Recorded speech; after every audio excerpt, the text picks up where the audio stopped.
કેટલું દૂધ લઈને આવતા હશે, તમારું શું કહેવું છે?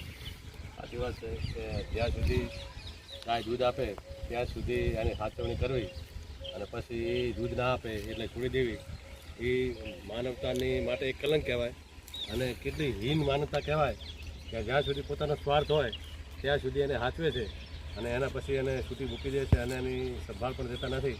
એ ખરેખર માનવ સમાજ માટે એક કલંકની વાત કહેવાય.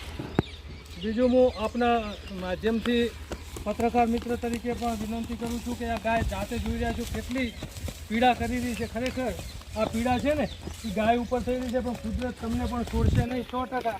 હું તો એમ કહું છું કે સરકારને પણ એક વિનંતી છે કે લાખો કરોડો રૂપિયાની તમે ગૌ માતાના નામથી ગ્રાન્ટો ફાળવો છો. અમને પણ ખબર છે કે પોજરાપોળ હોય કે ગૌશાળા હોય, પણ જે સંસ્થાઓ હોય એ સંસ્થાઓ આવી ગાય લેવા માટે પણ કોઈ તૈયાર થતી નથી.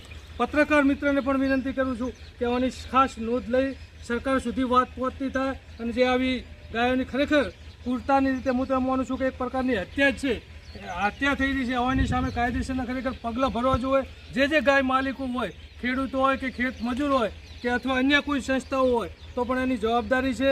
અને જેમ પોલીસ મિત્રની પણ એક જવાબદારી છે કે આટલા કિલોમીટર સુધી પોલીસનું અંતર લાગે છે, એમ ગૌશાળાઓ હોય એમની પણ એક ખરેખર વિશેષ જવાબદારીઓ આપવી જોઈએ.